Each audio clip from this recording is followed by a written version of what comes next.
Okay, so today is the 27th of November, and this is TVP International event.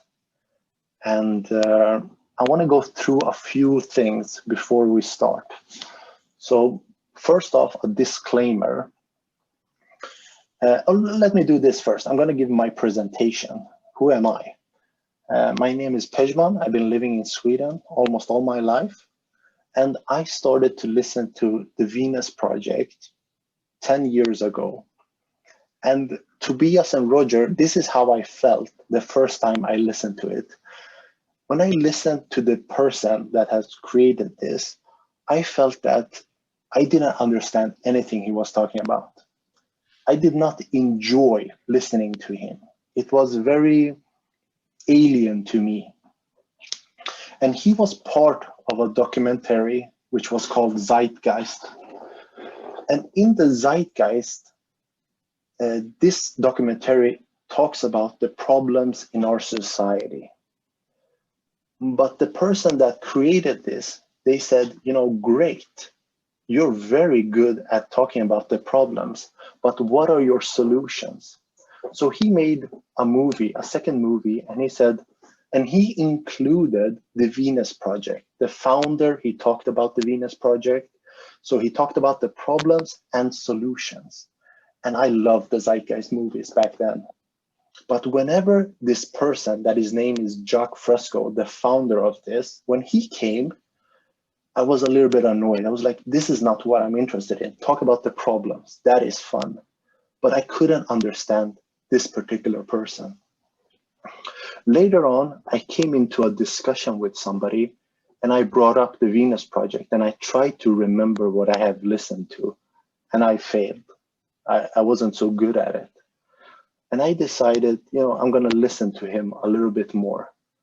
And then I just continued to listen to him and I couldn't get enough. And I did that for 2 years. I listened to every clip I could find on YouTube. And then I bought some extra material that they were selling on their homepage. And I said, I want to talk to people about this project, but I couldn't find anybody. So I started creating events or meetups in Stockholm. And, you know, sometimes 5 people came, sometimes 10, 20 people. And I just practiced talking about this subject. And after a couple of years, I went to the founder, which lived in Florida. He's dead now. And I met him. And when I was there, they have a nice tour you go on. Let me just show you some pictures so you have at least some idea of what I'm talking about.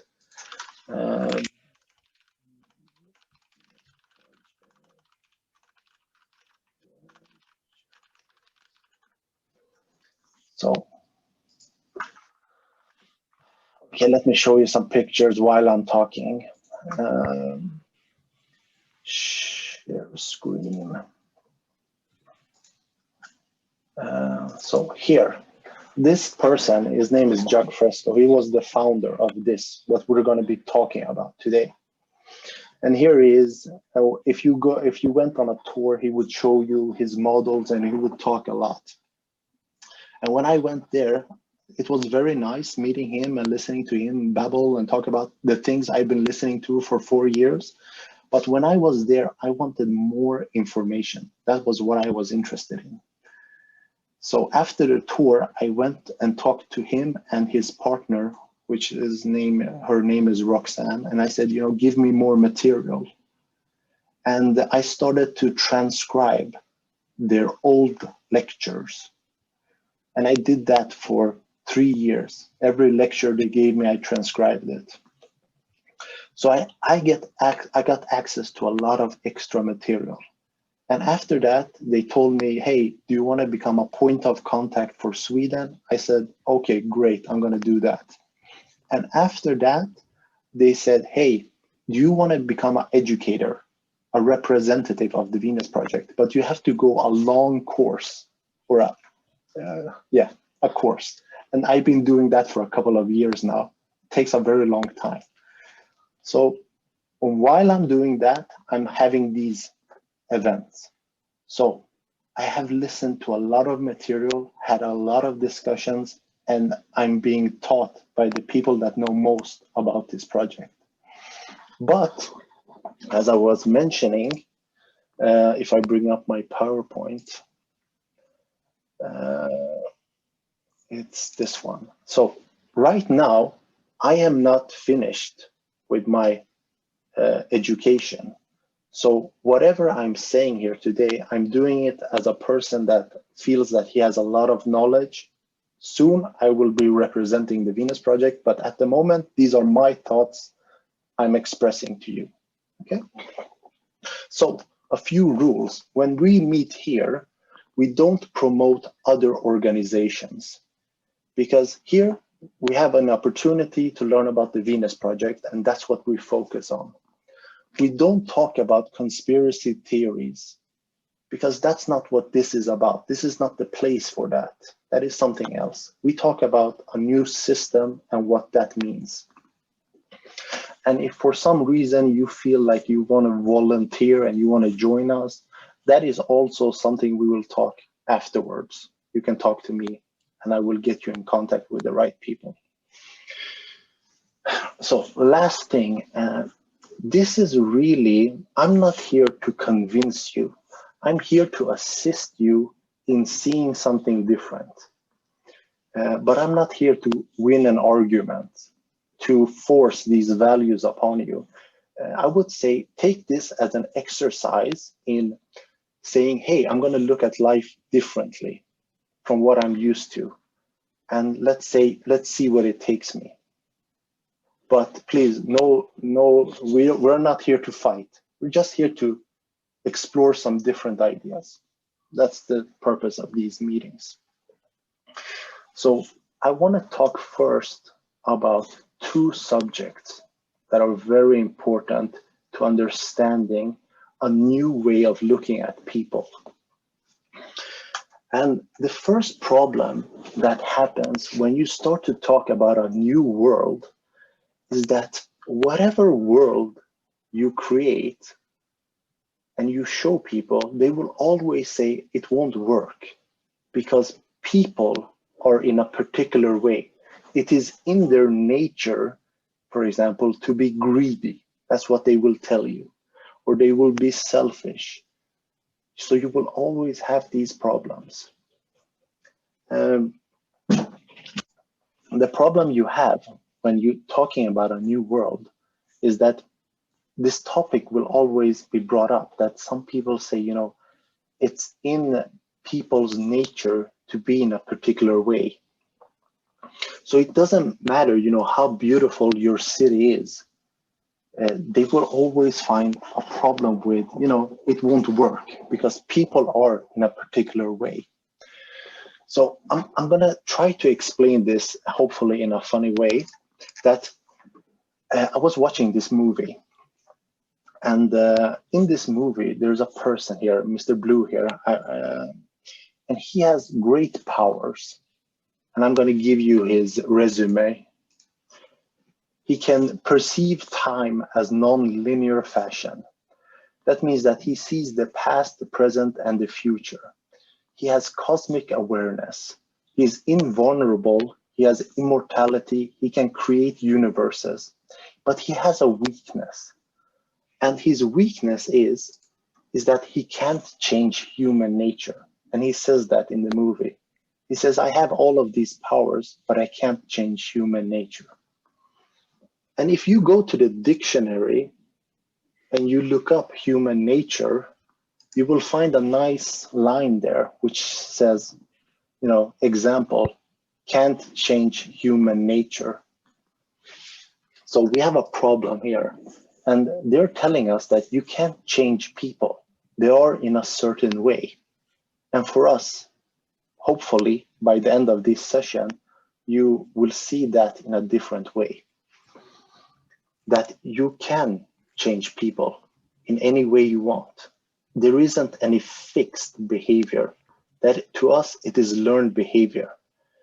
And it becomes pretty easy, usually, for people when they see children and they see this image, and maybe somebody says, oh, how sad. they are being influenced. So in children, when we look at them, we say, oh, they're being influenced. But when we see a grown-up, we say they choose that. Then we are not so merciful. We say it's in their nature to be hateful. And we don't agree with that. We say that any behavior you see has been taught to them. They have been influenced by their surrounding, the way they speak, the way they view people, their preference for food. All of that has been taught. Even love, all of those things, you know, man and a woman, 2 kids, Volvo here in Sweden, that has been taught to you. Same with religion. Oh God, this is the, okay. I just noticed that my PowerPoint, this was half of it. So I have to freestyle it from here because I don't have the next picture. So the next problem that comes up when you talk about a new world is that they say that, well, what about free will? People always have free will, and that is also an illusion to us. We can't imagine a world where people, you know, for example, if I would say to Tobias, you know, do you speak French? Do you speak French? No, he doesn't. But I say, you know, it's your free will. Why don't you? You can choose to. And he can't because he hasn't been exposed to that. So all of his behavior is always in perfect condition with what he has been exposed to. Now, I would like you to remember these 2 words. Human nature says that things are fixed, and free will is the opposite. So when people are discussing this, whenever they see people behaving in a particular way, they say it's human nature. That's their excuse. And when people do something strange, they say it's free will. So they use these 2 as excuses instead of saying, I don't know. I don't know how come certain people behave in certain way. And that to us would be an honest way of saying it. Say, I don't know why people behave differently. I have no idea. If I'm interested, I'm going to figure it out. But I'm not going to give an excuse such as human nature or free will. Okay, so this is the major problem we have when we're discussing a new world. Because whatever world we show people, it doesn't matter. Because if you don't learn this first bit, later on, you will always feel like, yes, but you can't control people. You can't change people. They're always a certain way. And to us, if you change the circumstances, you will change behavior. For example, if you don't want crime, you don't want people stealing, if you make things available to people, then we can't imagine a world where people steal. It would be like going to the beach and Tobias, he takes sand and he looks at me and says, I'm going to steal this. And I say, great, enjoy it. But it doesn't bother me because there is so much that, you know, how can I be bothered by it? And that's the kind of world we would like to see, where everything is made available to people without a price tag. They don't have to pay for it. It is there for their use.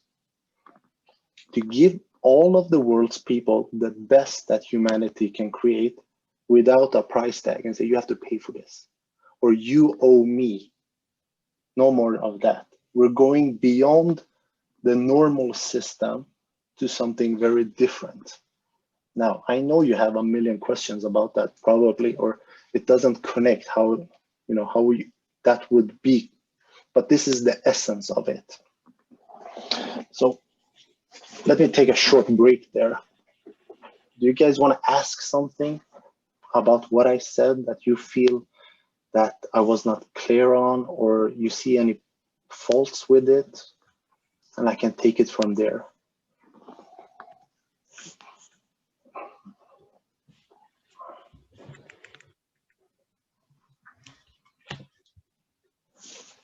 Don't be shy, guys. For me, it's all right.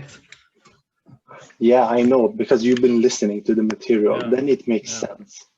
Roger, Okay. Roger, do you want to say Sounds that? very natural. Thank you. Okay. Okay. So let me talk about, for example, how can you have a world where everything is free? Today, you have a problem, or we have a problem, where there is more profit to be made when things are scarce. That means that there's a limit. So for example, if I can produce, let's say, milk, I can feed the whole world. But somebody says to me, just make 1 liter milk and you will make more money.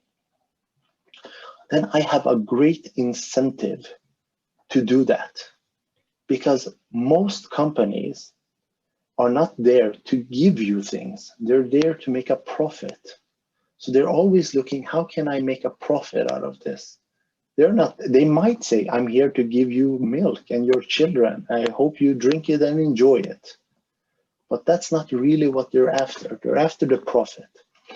So the more you have technology advancing, at the same time in today's society, you have people that say, how can I make an iPhone break down so it stops working after 2 years, or hopefully less than that? And if it doesn't break down, how can I get people to buy something new, even though this old still functions? A short example of this.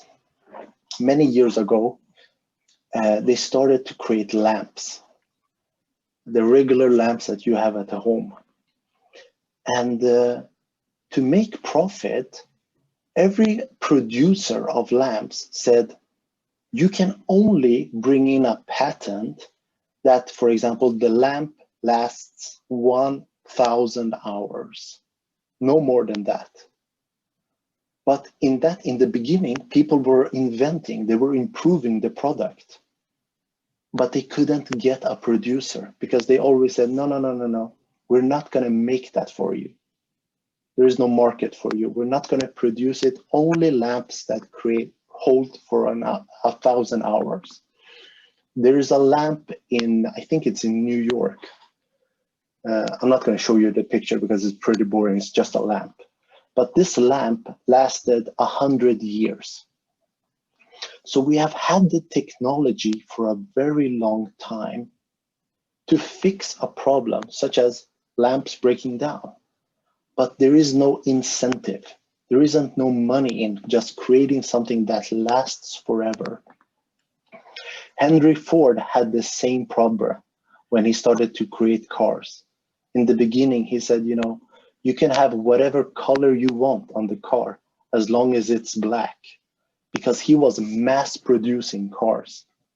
But when it became so cheap and so many people had the car and it was functioning, then people didn't need a new car. So what car companies started to do to compete with him is to say, oh, you have the old black car? Buy our brand. We have pink and red. How exciting. But they were able to market it.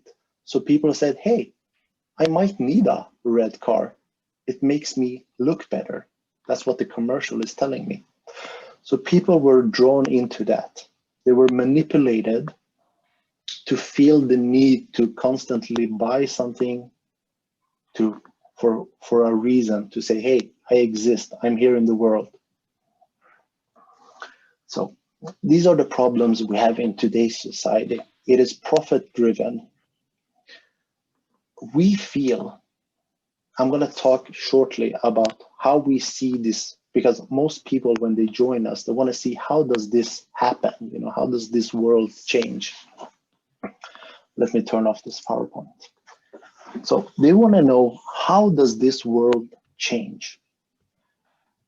We see that automation, the way it is being done today, it is constantly improving. A company wants to automate as much as possible. They want us not to work there. They would like us to exit.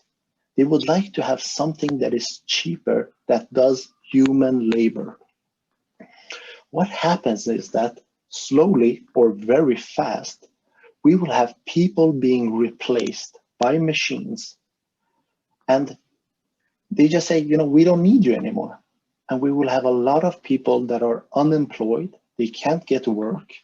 And I'm not just talking about physical work, for example, building.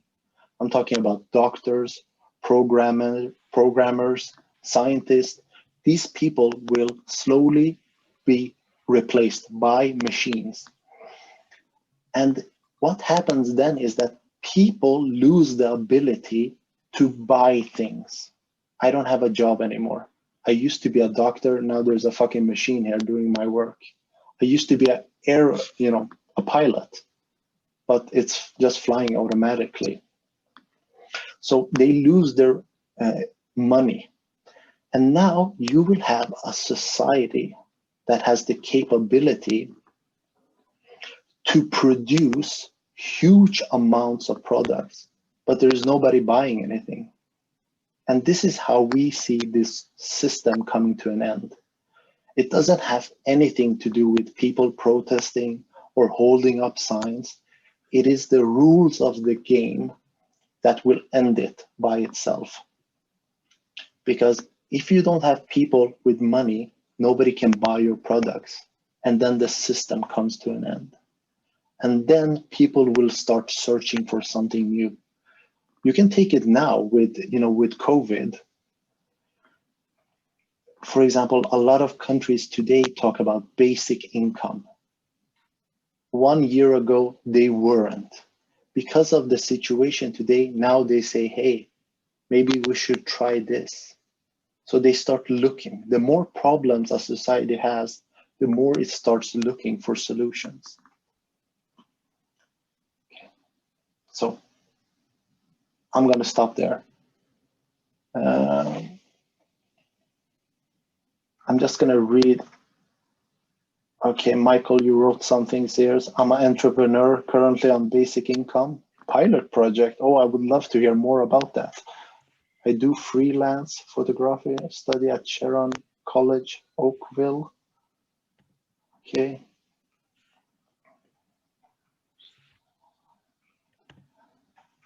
Okay.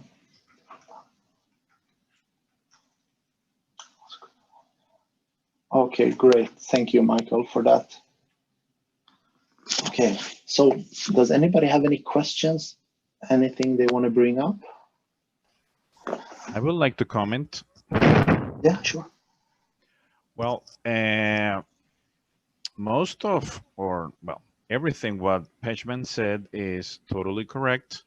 And it explains in simple terms what the Venus Project is about. And one of the many things, or another aspect of the Venus Project, is that technological displacement will inevitably bring machines and automation in many ways. So in some way, there will be a moment in the future, of course, that we all have to have basic technical knowledge that will be a part of the society, okay, that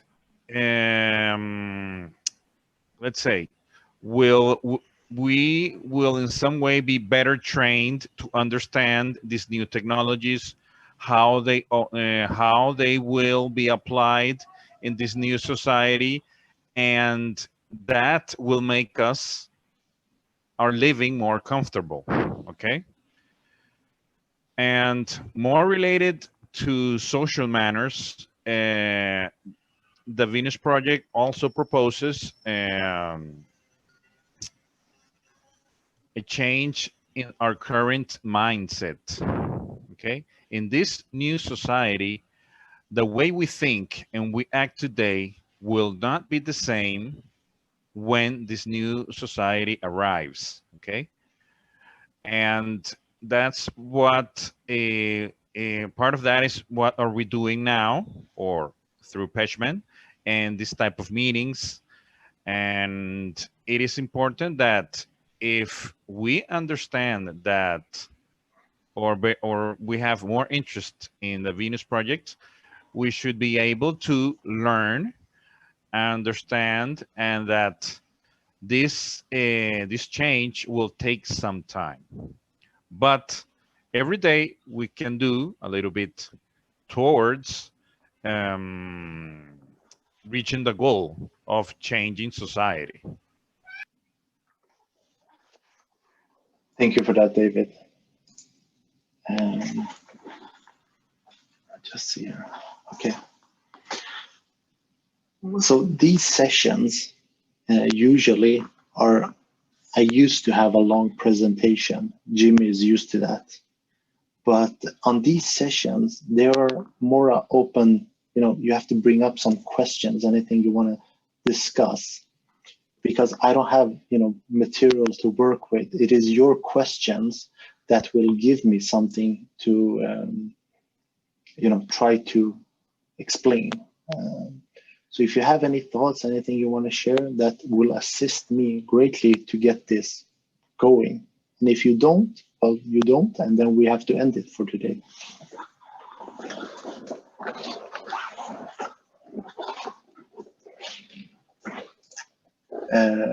I can ask a question.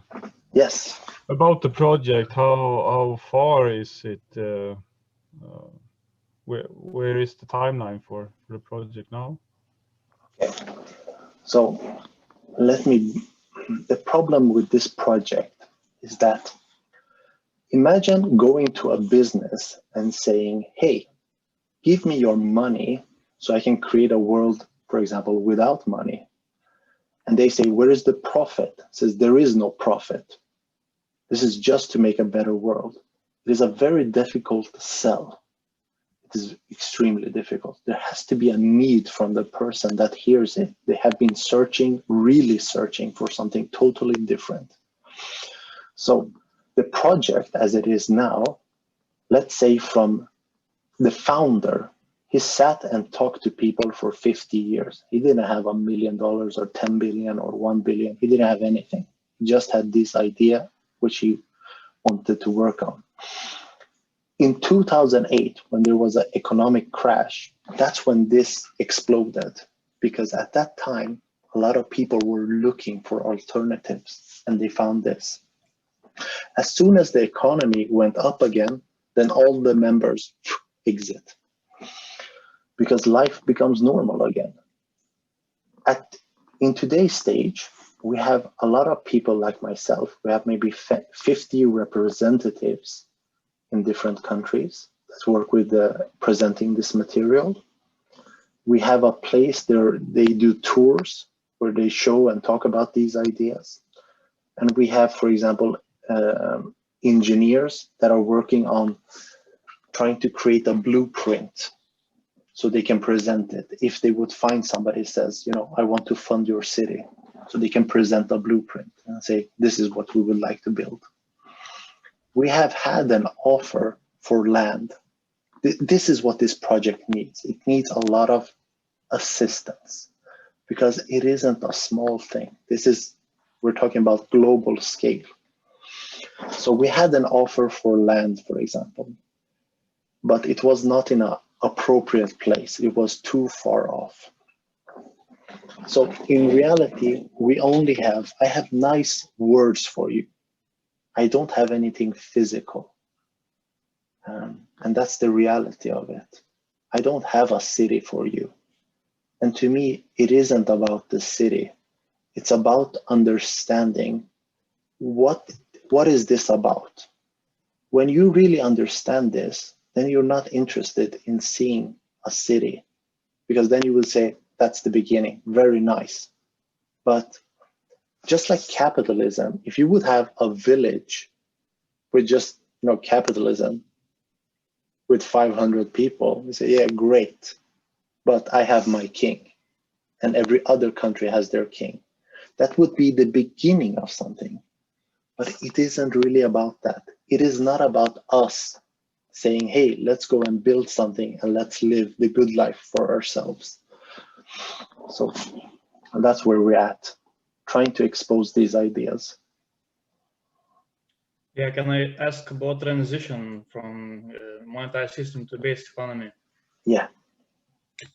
So we're trying to educate people at this moment, okay, and when we will get the point, if we will get the people who understand this direction as well, for example, and what we will do, we need to build the research city, yes, and how you can imagine how we will start to building this city. We will promote this project on massive media channels, or how can you imagine this transition at this point, last point of education, let's say, yeah, before architecture, yeah. So first off, I want to give you this idea that if you go to normal people and ask them, you know, I saw a commercial a couple of years ago, and they went to people and said, what do you think about a cellular phone, you know, a mobile? And this was just before it exploded. And if you went to a normal person, they interviewed like 10 people and they were like, I don't need that. What am I going to do with that? You know, send me a letter. So that's where normal people are. And this is not a project like this will never, all big things, same with capitalism. They didn't go to everybody and educate them and sit down and say, this is what's going to happen. There was a need for change. When there's a need, then people are searching because it isn't working. Yeah. That's when it goes. But there isn't always, you know, a billion people and then they say, go. Yeah. It doesn't work like that. It never had, you know, that you have to convince everybody. That's the illusion with democracy, that they say, hey, vote for me. I'm going to represent you, which they never do. And we had this, let me just give this example here in Sweden, which is very funny to me. I worked for a time for the military in Sweden. And the place I was working for, we were a little bit insecure if the place we're working at is going to stay here or they're going to move us. And our highest leader, she was there and she was talking and she said this, you know, it's a political year. And unfortunately, we can't trust the politicians. And just saying that to me is very funny when you look around and nobody reacts. She is saying that in Sweden, democracy is bullshit. But if you look around, nobody says, what? Yeah. What did you say? They're fucking us. No, nobody cares. So that's the illusion of participating. They say to you, you know, vote, but they're going to do something. So when it starts, it has to be funded a lot. What we will do will depend on what is given to us. If you give us 100,000, we're going to do something with 100,000. If you give us 10 billion, we're going to do something with that. Some people ask, you know, how will other countries react? I would like us to imagine that this will be like the Red Cross, that they don't go into countries and say, here, we're here to fuck you over and take your money and your oil. They go there and say, we're here to assist you. That's how the Venus Project will be. They will go into places and they say, we're here to assist you as best as we can. And they say, why are you doing this? And we say, because we feel that if humanity is united in helping each other, we're going to create a much better world than us trying to take a little bit from you and then you come and take from us. So it will start like that. First, it will be like just showing people, for example, Tobias and Roger, they will see something different. They will see a city and maybe they go there someday and they say, and they have a tour. And this is how this works, how this new society will work. Later on, when they get more funding, they say, we're going to start doing what we're talking about, but always with what we have access to. And that is reality. To say, you know, do this, do that, we don't have anything to do this and do that. Only when we get it, we will work with that. So that's. There is some other project in the world. Is there some collaborations between this project, New Earth project? The problem, which you will, if you continue to look at this, you will see where the problem is that all the organizations I have seen, unfortunately, they deal, this is the way I look at it. Imagine you see somebody that has been let's say, had a knife attack, and they're bleeding all over. All of these organizations do this. They take a bandage and they just put it there and say, this is what I'm going to do for you. A small bandage here. And the person says, I'm bleeding all over. That's how society looks to me and how these organizations look. They're looking for particular things that they try to fix. For example, save the whales, save the dolphins. Why not save the ocean? Why not help all of the people that have to go and hunt the whales, hunt the dolphins? Why are they doing this? And the more you start looking in this manner, instead of saying, I'm just going to focus on a particular thing, the more you look broadly, you will say, I wonder why they are doing this. And we feel that if you go all the steps back, you will see that the main problem is the economical system, how things moves people. And it is economics today that moves people in different directions. If you fix that, if you change that system, then these problems will be solved within this new system. But you can't solve these problems and as long as you have capitalism, because it is designed to have problems. If you go to a hospital here in Sweden, which has great healthcare, they are also looking for profit. They don't want 500 doctors just walking around enjoying their coffee. They like to have a nice line of people waiting. So there is continuous work. If there is no line, they will tell 1 or 10 doctors, thank you for your services, please exit. Because you can't make profit that way. We would like it to be stacked with a lot of people. Now, should I run for political and say, let's fix the hospital? The hospital is not the problem. It is what is forcing them to behave this way, which is the problem. That is what we want to change. So this is what makes us different from most organizations, at least all of them that I have seen, is that we don't focus on one thing. We say change all of it. And that's what makes it so different and how it becomes so impossible if you just try to sell it in the way I'm doing it.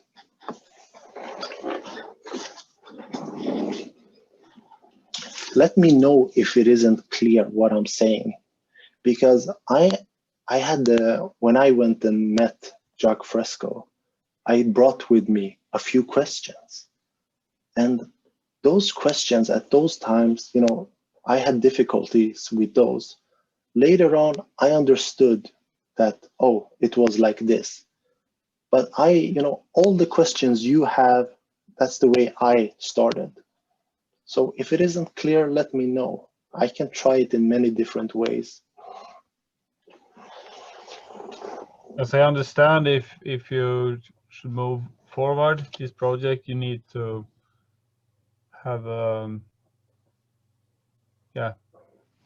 came out with this information to everybody and change their minds. The system, you need to go on every person and change. It isn't really, it starts somewhere else, which is the most important thing. It is that the system, the normal system you have today, stops working. Not because I say so, because by its own game of trying to make profit, it will destroy itself. Because constant automation, which I mentioned earlier. When that happens, that is when people start looking for new solutions. But before that, if you try to sell something before it's time, when there is no need, then they will say, great, beautiful, but don't need it. No, thank you. That's where we're at today. No, thank you. I don't need that new system. I'm eating, especially here in Sweden. We all eat. We are enjoying life. But if you go to, for example, the United States, I think the last I heard, there are 40 million people unemployed. It is bad, it is cheaper, this is what we say, it is cheaper to take care of those people than to just say, hey, good luck. And then they will riot, they will steal shit. You have to have police everywhere. It is cheaper to take care of those people than to go it the way they're doing now. But unfortunately, we're not used to changing things because it makes sense. We have been brought up to hold on to things as long as possible. And that's what you have in today's society. People are holding on to their older ways, mostly because they haven't seen anything else. So, you know, when did you hear somebody talk about the future in a very positive way? I rarely hear that because there is no direction. But when you learn about this, the future becomes a very nice thing to look at. Even if I don't get to enjoy it, I still enjoy just talking about it and seeing the possibilities of what can be. And when they give me basic income, if they ever would give me basic income, I will say thank you. But there is so much more great things that will come. But this is a step in that direction. Have you talked to Mikael Kronsjö? For a long time at Fractal organization? No, I haven't. Okay. Was there anything particular about him? Yeah, I think you should speak to him just for the organization and find some solution to bring people in small groups and then grow to bigger fractal groups organization and bring out all the information and wake up people. Can you give me, do you know him yourself? Just for today, we have a Zoom meeting in the morning, and he have a like now he told us about that project he worked about. Very interesting. Okay. I think Jimmy know him better. Yeah, I have been working with Michael for this year around the decentralized system where you don't have a leader.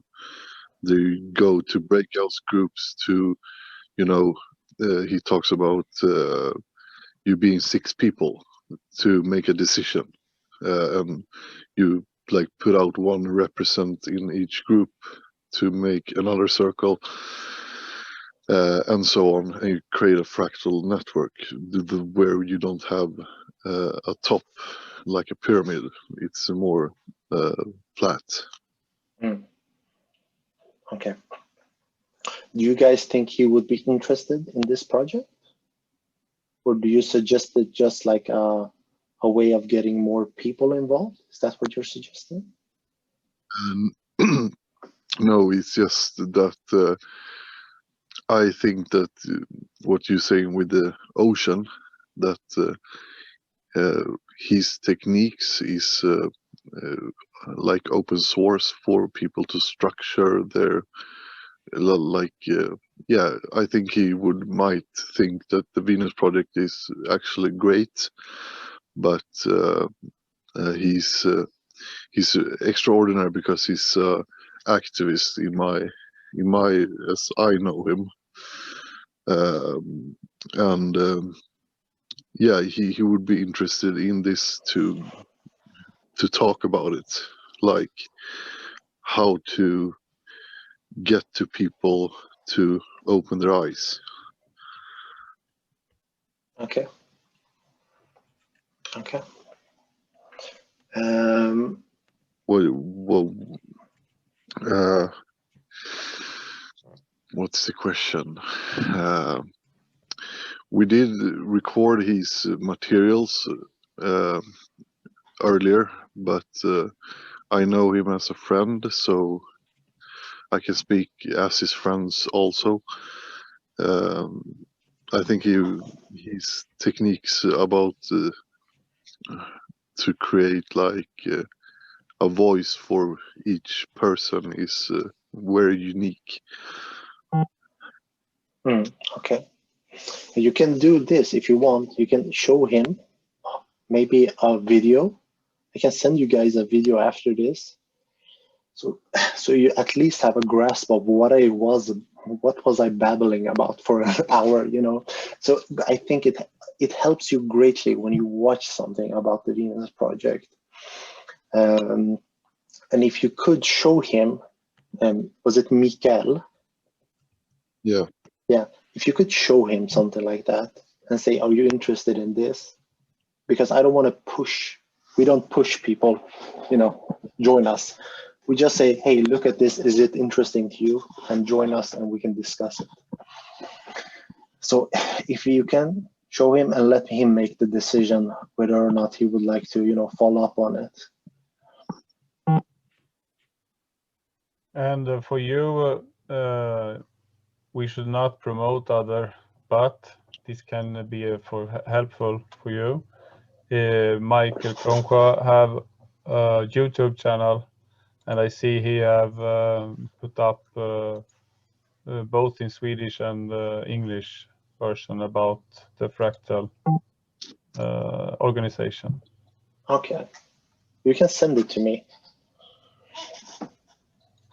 Or Jimmy, you can send it. You have me on Facebook. Yeah, I can send it absolutely. Okay. I would like to comment something, Pesh. Yeah, sure. Okay. Adding to all the information that Peshman mentioned about, I would like to say that, well, one of the most important aspects of the Venus project is that it's proposing a new social arrangement, okay?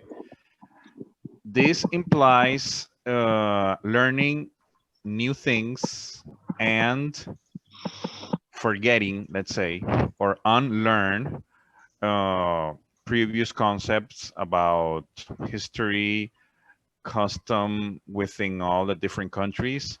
And this new social arrangement will not be, there will be no politics, okay, in any way. There will be no money as we know it. And there will be, most of the proposals are based on the scientific method, okay? Of course, they will have to be correctly studied and then correctly tested, and of course, and then applied, okay? And all of this is to, in some way, prepare and change people's mindset for a new society. As Pechman said, this will not be forced in any way. We invite people to know about the Venus Project proposal And then we give them more information. We assist you within your interest about the Venus project, and you can go learn more and more about it, okay, through these sessions and in many other ways. Okay, thank you for that. Hey, Stefan, how are you doing? Oh, sorry, I was muted. Yeah, hi, Pema. Give us a short intro. Oh, yes, right. Well, my name is Stefan Schutter, and I've been around with the Venus project, reading about it at least for a very long time. I live in Sweden, on the Gothenburg side, which is on the opposite side of Peshman. And I completely spaced the fact that we're having this meeting today, so apologies. I think, is that good enough, or should I cover? No, that's fine. That I do. Thank you. That's fine. Thank you. Okay, so I would like to do one more presentation, and this is for Thomas and Jimmy and Roger. It is to talk a little bit about how decisions are made in the world we talk about, because that is also very different from what we're used to. So let me bring this up. Let me share this. I think some of you have heard it before. Oh, wait, let me do this. Share screen. It's this one. Okay. All right. So as David mentioned, we're using the scientific method. And we're not used to this way of thinking, especially if we're not working with it daily. But I'm going to try to give you a story to try to make sense of what I'm talking about. So there is a man in this picture, and he's looking for something. He comes to a place and he starts to dig. And what he's looking for is gold. Now, he has a way of finding gold because he don't want these small pieces. He wants a big chunk. That's what he's after. So what he does is that he starts to dig in this manner. He begins, let's say, here in the middle, and then he goes to the left. If he finds less, he continues a little bit until he doesn't find any gold anymore. And then he goes to the other side. And then he takes a step up. And then he goes left, right. When it ends, he goes up, up, up. And then he finds what he's looking for. So it looks a little bit like this. Now, I'm going to show you this principle. Let's play this video. Here is the gold. It's collected in a particular place. With time, it starts to flow out because it's going downwards. It's steep. And then it gets this arrangement. And that's what he did when he was looking for it. So he has this method of finding what he's looking for. And he's very successful. He finds what he's looking for using that method. But he has another side of him, which is the normal side of today's society. He's hungry and he wants to eat something. So the day after, he sees a bird's nest, and he climbs a tree and sees some eggs, and he's really hungry. So he starts picking out these eggs, but then he sees something. He sees an owl, and to him, this means something, which we don't understand. But this owl, just looking at the owl, forces him to put the eggs back. So he starts putting them back. But before he placed the last one, he says, how well can an owl count? And he takes the last one. So even though he felt he had to put it back, he puts it in his pocket. This method, we understand.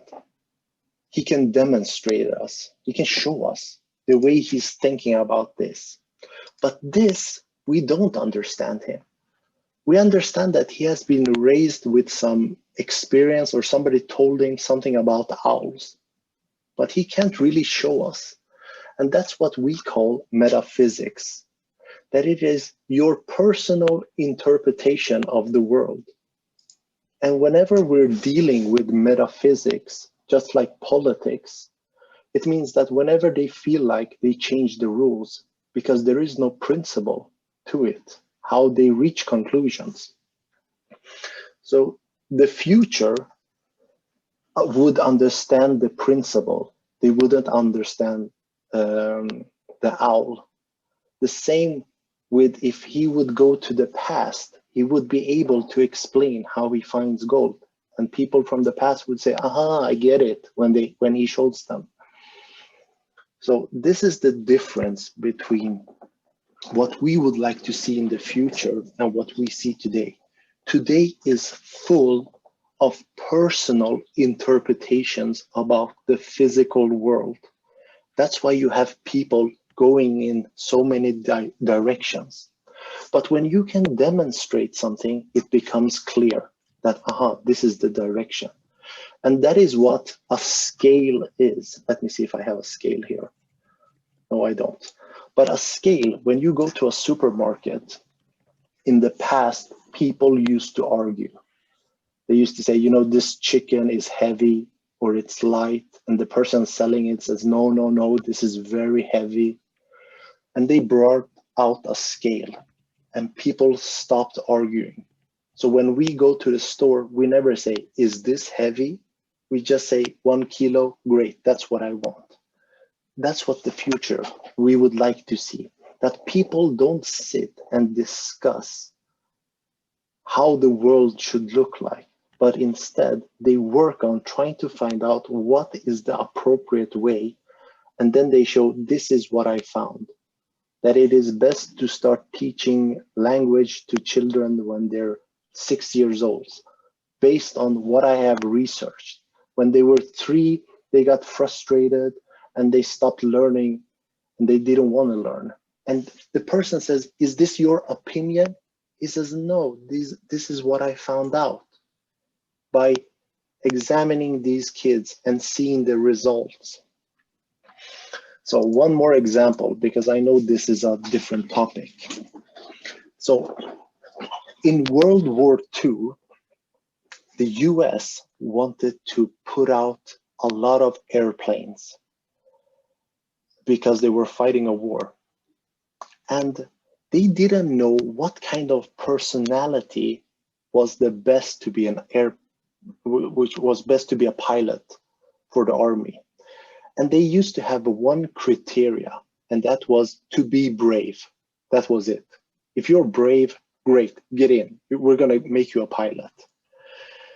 But when they wanted to mass produce airplanes, they said, hey, let's bring in some scientists and see if they can find another way of approaching this. And the scientists took these groups, said, this person seems to be brave, this person is highly educated, this person is used with mechanics. And they put them in different groups without ever telling them that this is what they're doing. And then they look at their results. This group had a lot of deaths. These people seem to never be able to handle flying.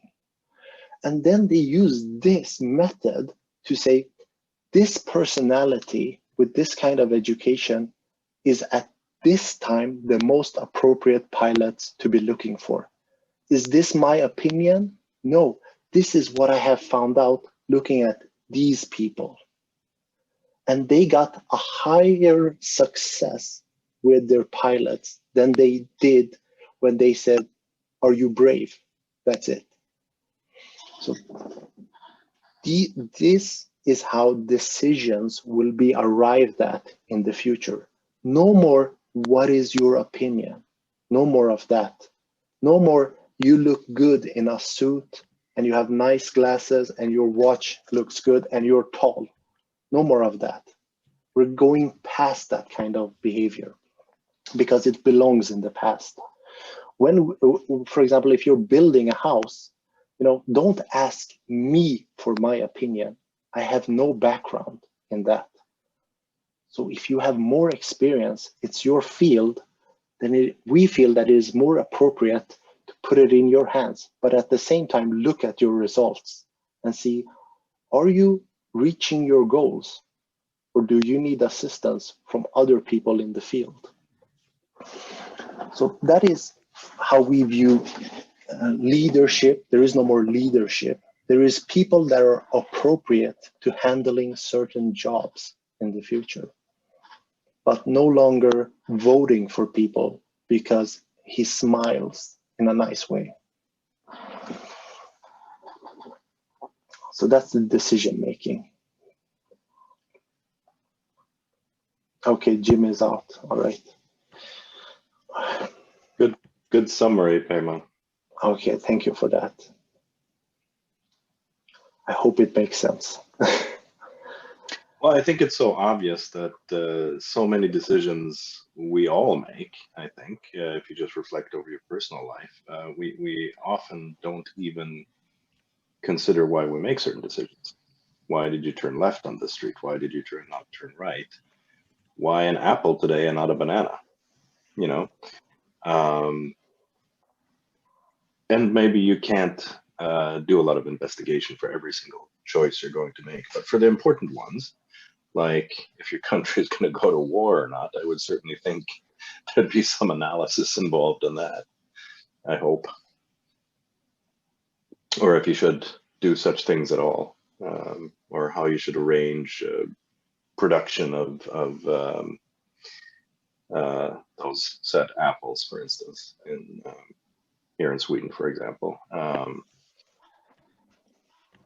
Should the government be involved in that, or should they not? Of course, in our current way of thinking, no. Let the market handle that, right? And there is a certain logic behind why it should work that way in this socioeconomic context.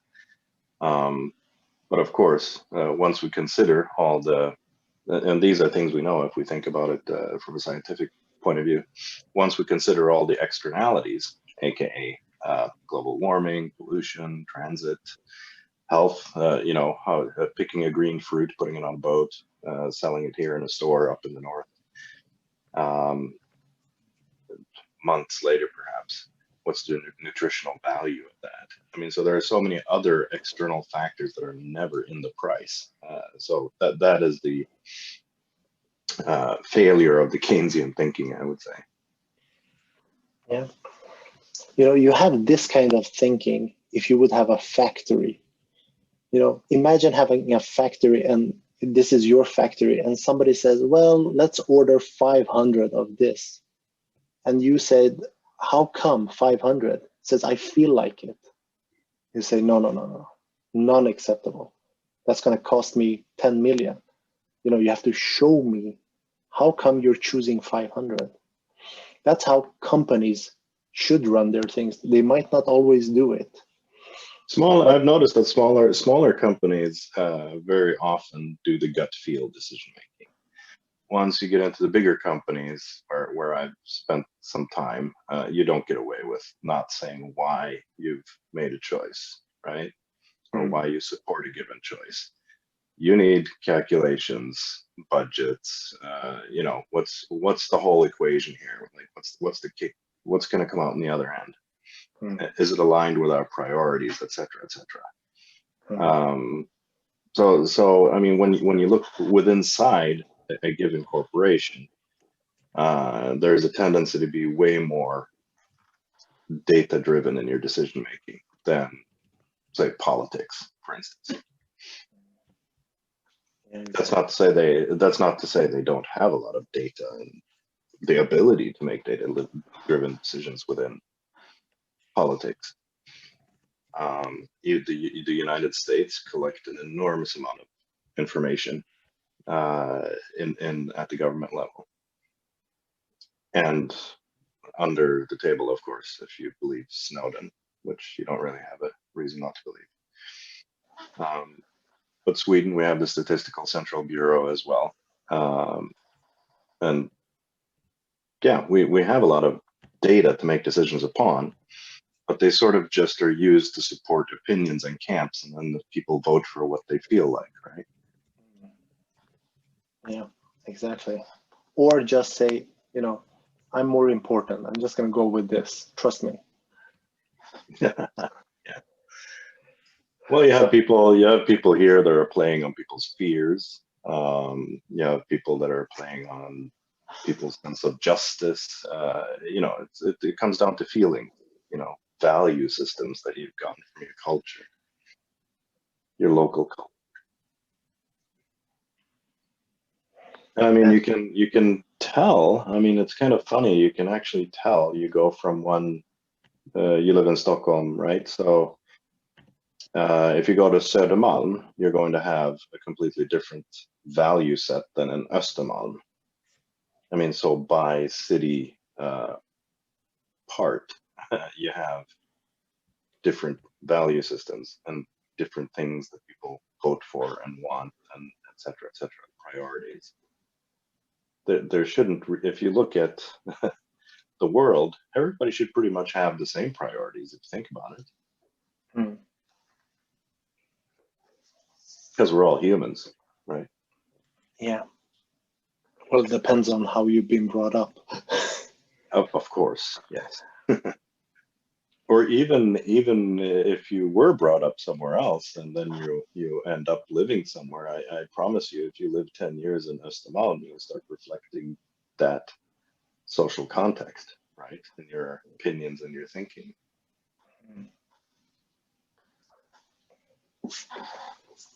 So I was actually thinking about ending it because we've been talking for a while, and I'm going to give Tobias and Roger, you know, something to chew on, hopefully, because it was a new subject for them. I'm going to send Jimmy something, and if you want, look at that video, see if it makes any sense for you. If you don't have any more questions, look at that.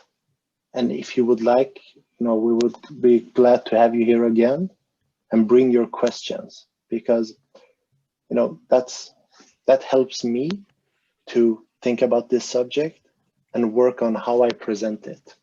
So it means everything to me to get those questions. What is not clear of what I'm saying or what you're watching?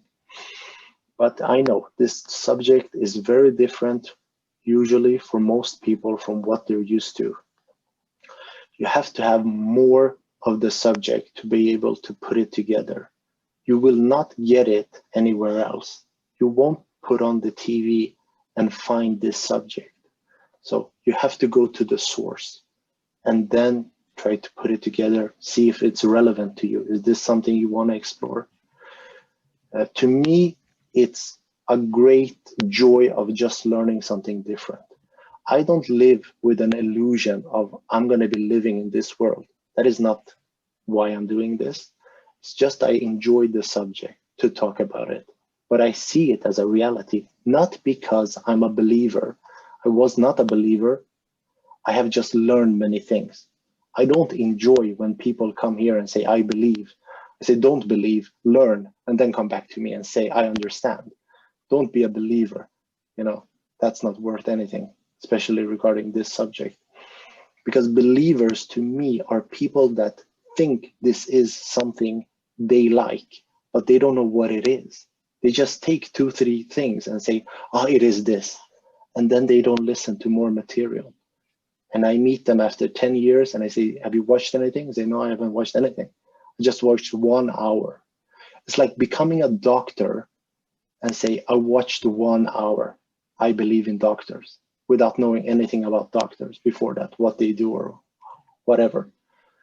So to me, honest is, I don't know about it. I need to look into it more.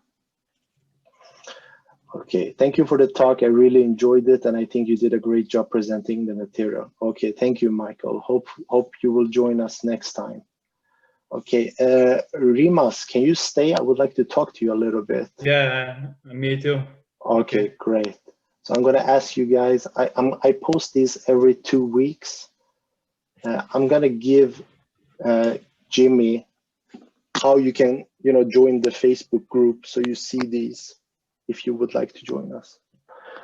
Okay, well, Stefan, next time be on time. And David, thank you for joining us. And Michael, I see you next time. Okay, guys? Thank you. Thank you. Bye-bye. Thanks, Thank Peggy. you. Thank you. Thank you. Bye. Michael, do you want to stay for 1 second? And Michael, can I ask you, where did you see this video?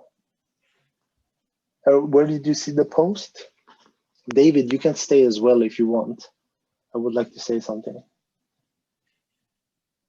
Did you see it in Skype, Michael?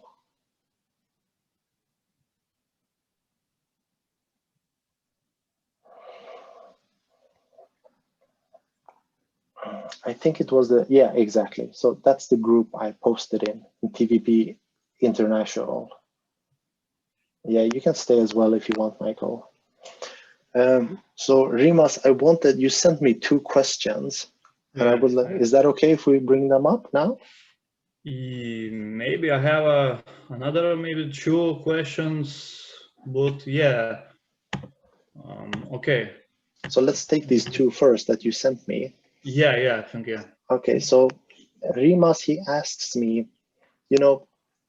how do I talk to people that don't know about this subject? And I said to him, go back to the basics. Yeah. Today, I would say that was an example of that. That first off, you ask them, you have to talk to them and ask, what do you do for a living? Learn a little bit about them. Yeah. And when they told me, I don't know anything, then I have to be very gentle with what I'm talking about, because I know that they will go over their head if I go too in depth in the subject. So, and I try to give them as much space as possible to feel that they can, say something to me, because I think a lot of people feel like I don't want to sound dumb and I don't want to ask a question. But I would like them to feel that it is normal for them to ask me anything they want to ask me. And your second question, it was this: if people attack me and say you should behave as I think you should, or you're doing wrong, what better way to answer them? I would like you to think about this in a different way. It is this: the way I look at it is that if you know that man can fly, and somebody says to you, man can't fly, you say, it's okay. I understand that you don't have the background to understand this. So I've never felt, I used to feel in the beginning when I was insecure, when I started, I was not sure about this subject. Then I always felt very, oh, they didn't get me. Oh, they think I'm an asshole, whatever. But the more you learn, that's where you should put your energy, to learning more. The more you understand it, the more comfortable you become. And when they say, I don't believe you, say, I understand because I didn't. And I can ask about this area for these people. I want to get more information. For example, if he say you're doing wrong or something like this. More, I would like you to have, the more you learn, the less you will care if they say you're wrong. Because it's like with flying, an airplane can fly. And if I took you and put you in the past, and they say man will never fly, you say, I understand that you think that way, but I have seen something different. I know man can fly. And this is how you will feel about this. The more you learn, the less you will hear when they say it won't work. You will understand them because they haven't seen anything else. So you feel sorry for them, but you are not bothered. This will come later when you're very comfortable with the subject. It took me many years to be very comfortable talking to people that don't like the subject. Yeah. So I was holding a presentation a couple of years ago, and at the end, somebody came to me and said, I don't like those cities. And I said, okay, because, you know, it's his opinion. Yeah. But that's not what this project is about. It's not a nice city. But he wasn't asking me to educate him. So I said, just okay. No, that's what you feel. At this moment, I asking why you think this No, city is. No, because then you get into trouble. Yes, A person that asks, how come circular cities? That's an honest question. But I don't like circular cities. Don't bother. You know, then you just say, okay, I understand that you feel like that. Would you like to know how come they are like this? And if they say, no, I don't like it, say, okay, no problem. So that's how we have to stay sane. Yeah. I have another one question. Yeah. Do you remember when Jacque talking about subjects of interpretations? So I'm looking for more tools how to find these subjects and how to remove from language, because I trying to study general semantics. This is helping for this, but I still have I don't know how to see more these subjects in my language. Okay, general semantics. Yeah. Yeah, but you have read Korsisky and Yeah, works. And Robert Poulard, you know. Yeah. Yeah. So after reading those books, you feel you're still lacking in information about the subject? Yeah, maybe because my English not so good, so not 100% I understanding. Yeah. But maybe this is why. I would say those are the books that I have read, and I don't know the general. I would say it's just the general principle to understand that language is not clear.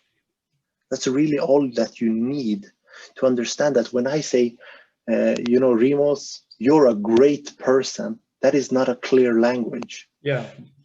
That's all you need from semantics. And the rest is just to clarify that language is unclear about what we're talking about. And it is when we have a referent, like the scale, you know, weight, when we have that, then we have clear language. And that's when you and me, we meet in our heads because we understand each other. But all other types of language is unclear of what we're talking about. Physical reference. Yes, that is the best that you can have. And that's why I have pictures in my presentations, try to help them to, when I'm telling a story, to help them imagine something, to give them a physical reference of what I'm talking about. I feel it helps them. Yeah.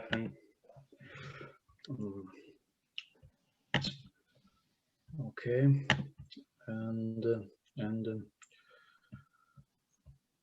I have no question at this moment. Maybe I will find something in some 1 minute time. You guys, Michael, do you have any questions? And while he's writing that, David, do you have anything? No, well, basically I understand. Maybe I could expand a little more the comment that it is important to understand, or as I see it, I think I'm going to share this, that actual social arrangement does not fit or does not supply the basic needs for everyone, you know? Can you say that one more time? Oh, the actual social arrangement does not fit or does not supply basics needs for everyone. Okay.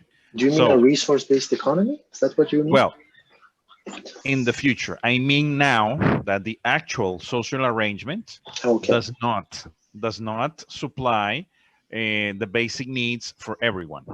So part of what the Venus Project is trying to do is that we change this social arrangement for a new one that will give basic needs, or will supply basic needs to all of one, and change the environment we live in. So if we have a better environment in the future, we will be better persons in the future too. Okay, so that's something basic that you can work on and try to understand it better.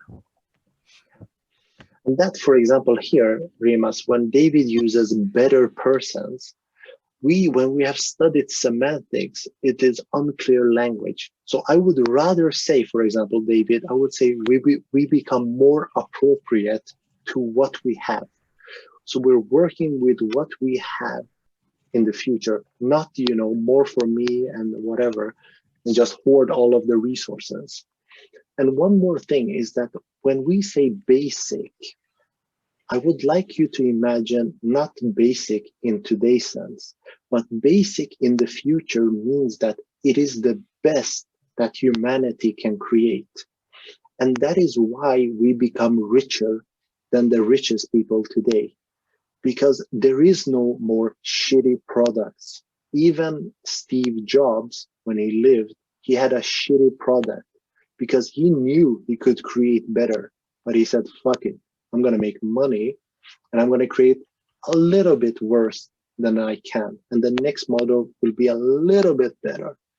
So they hinder themselves. They have a lot of money, but they don't have the best that humanity can create. So basic, just as a reminder, is something totally different from, because when you say basic to a normal person, they say, oh, okay, so I'm going to eat soup every day and, have one spoon. And, they think simply about that. Okay.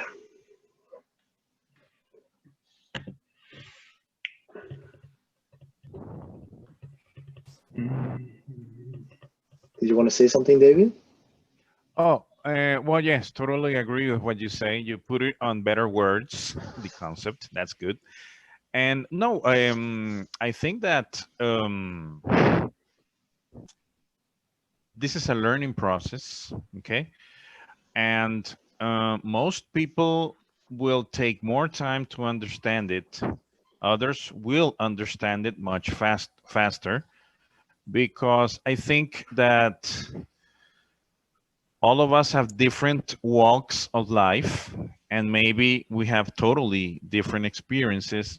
But in my case, most of Jacque Fresco's lectures, I relate to them because, in other words, what he have lived, I have lived it too, or I experienced too in some other ways.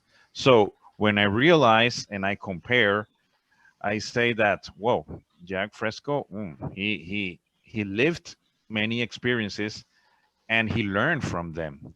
And yes, I have lived that experiences too. And I think we can do, let's say, better, or more appropriate. Okay. And I think it's a really learning process that if we like and we accept what the Venus Project is proposing, we should go on it. Okay. You won't find any disagreement here.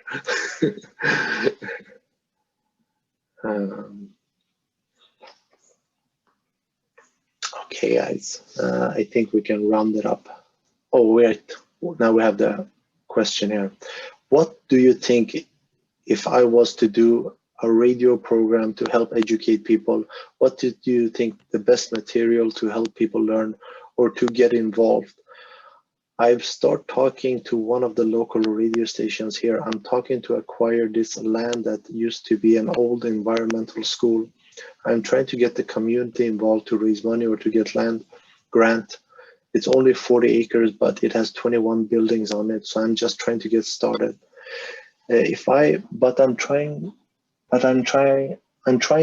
call the church and a couple other places talking to them about ideas. So some people I find are open-minded and some are not much.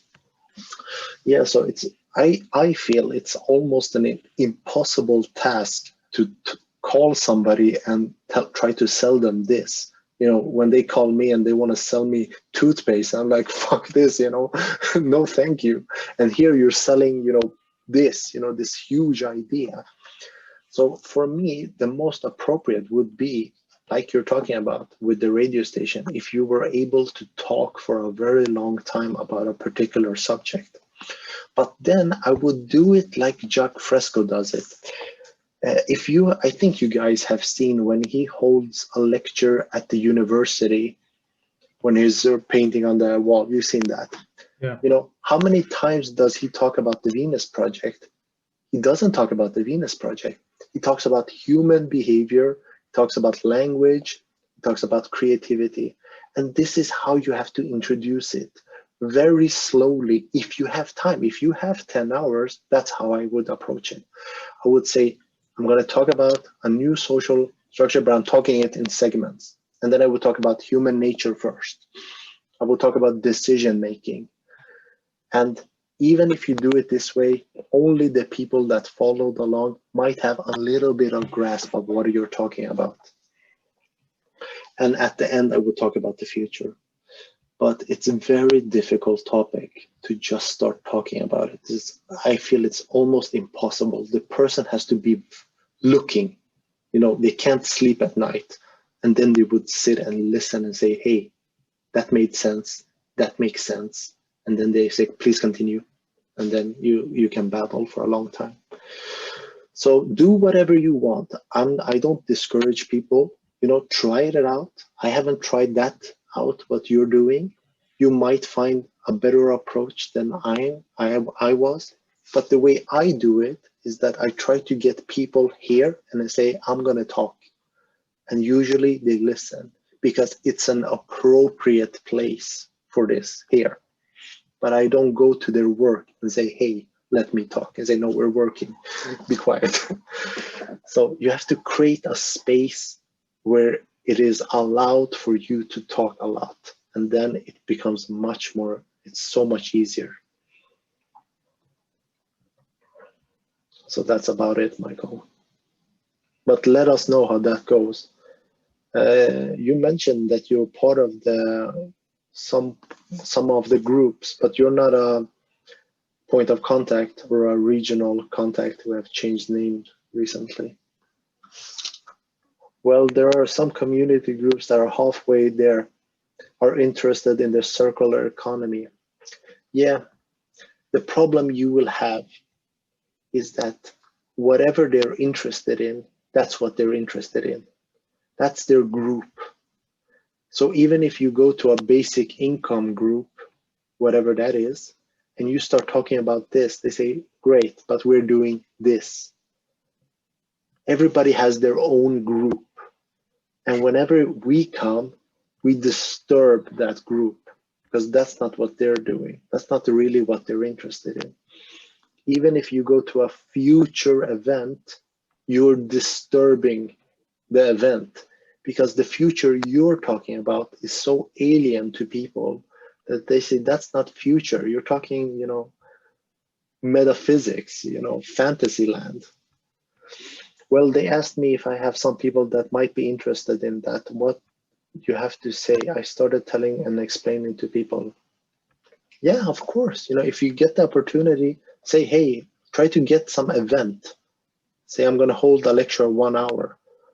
Or if you're going to have a radio podcast, you know, you can invite me. I would love to babble more than I usually do. You know, have somebody that can assist you in talking about the subject. I can hold, you know, yeah, exactly. You have to do something like that. But as I mentioned to Rimas, is that you have to keep it simple, very simple. And remember, they have no idea what you're talking about. Yeah. In this subject, they're like children, and you have to take care of them like that. Later on, when they grow up, you can take on more. But it's like me, if I go to a new field, don't give me the heavy stuff. If you're going to talk about cooking, give me the basics, because I don't know that much. Yeah. This CD, how it's about quality, because I watched videos on YouTube 40 years ago. It was not easy to understand when Jacque talking about the Venus project. So what's about quality on CD? Is okay? I want to buy, I think, someday. The CDs, those Yes. are fantastic. Those are the quality is great. But okay. Don't worry about it. Those I highly recommend, Rimas, that you go to that step, because those are something else.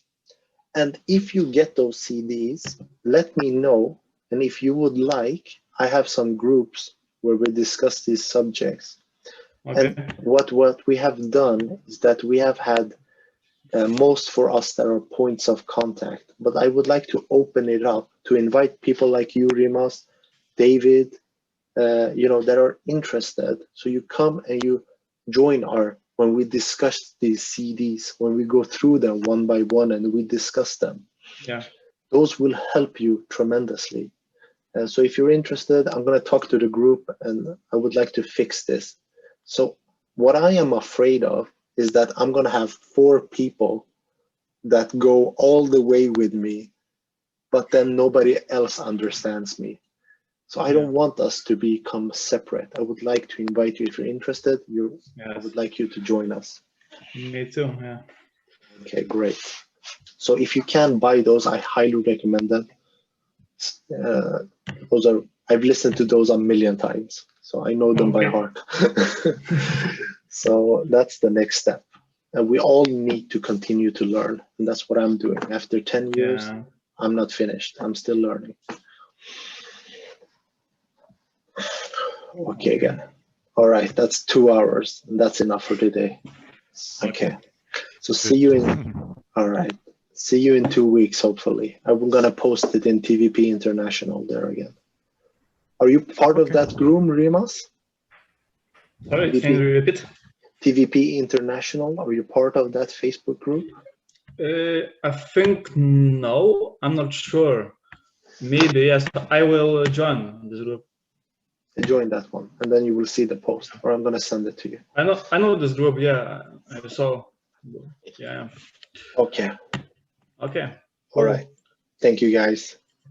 Next time. Thank you. Nice to you. Bye bye. See you all. Bye.